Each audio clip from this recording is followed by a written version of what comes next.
नमस्कार, आपण पाहत आहात आलमगीर न्यूज लाईव्ह 24 बातम्या अहमदनगर जिल्ह्यातील।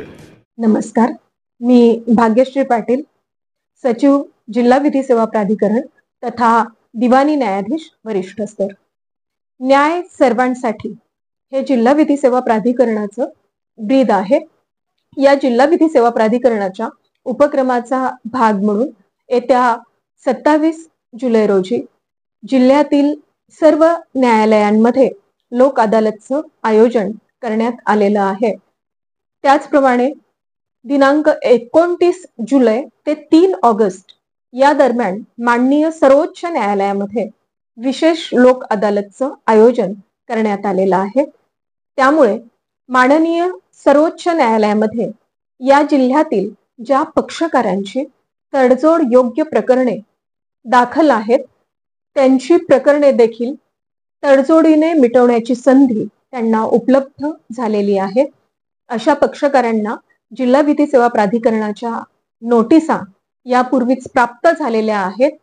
मी त्या सर्वांना आवाहन करेन की त्यांनी लोक अदालतमध्ये भरभरून प्रतिसाद नोंदवावा। या जिल्हा विधी सेवा प्राधिकरणातर्फे जे लोक अदालत 27 जुलै रोजी आयोजित करण्यात आलेला आहे ते लोक अदालत माननीय राष्ट्रीय विधी सेवा प्राधिकरण, माननीय राज्य विधी सेवा प्राधिकरण, त्याचप्रमाणे या ठिकाणचे माननीय प्रमुख जिल्हा व सत्र न्यायाधीश श्री सुधाकर यारलगड्डा साहेब यांच्या मार्गदर्शनाखाली नियोजित करण्यात आलेला आहे। लोक अदालतमध्ये दाखलपूर्व तसेच प्रलंबित अशा दोन्ही स्वरूपाच्या प्रकरणांचा समावेश केला जातो।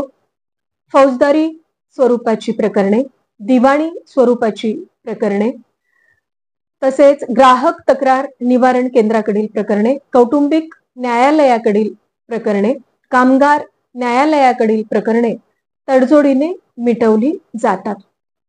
चोरीच्या गुन्ह्याची प्रकरणे असतील, किरकोळ मारहाणीची प्रकरणे असतील, किरकोळ दुखापतीची प्रकरणे असतील, ती प्रकरणे उभय पक्षातील तडजोडीने आणि समन्वयाने मिटवली जातात। त्यासाठी संबंधित न्यायालयाकडे किंवा जिल्हा विधी सेवा प्राधिकरणाकडे एक साधा अर्ज देणं अभिप्रेत आहे।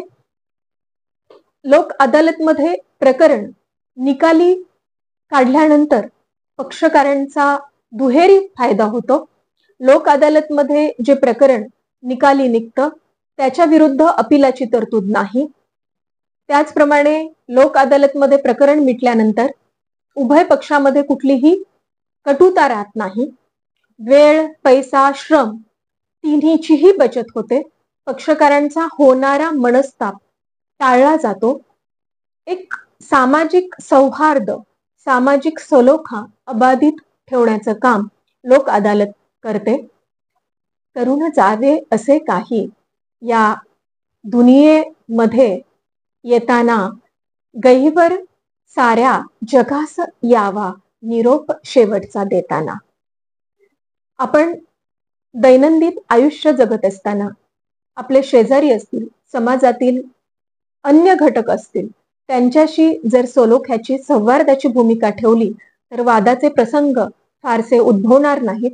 आणि असे प्रसंग यदाकदाचित यापूर्वी उद्भवले असतील, शेजाऱ्याशी वाद असेल, समाजातील कुठल्या घटकाशी वाद असेल आणि तो किरकोळ स्वरूपाचा असेल तर तो परस्पर समन्वयाने लोक अदालतच्या माध्यमातून मिटवता येऊ शकतो।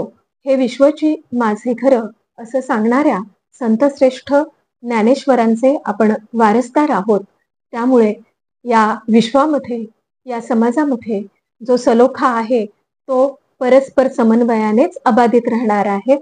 मी नगर जिल्ह्यातील सर्व पक्षकारांना विनंती करते की येणाऱ्या 27 जुलैला जे लोक अदालत होणार आहे त्यामध्ये जिल्हा न्यायालयामध्ये तसेच तालुक्यातील प्रत्येक न्यायालयामध्ये आपण भरभरून सहभाग नोंदवावा आणि आपली प्रकरणे तडजोडीने निकाली काढण्यासाठी प्रयत्न करावेत।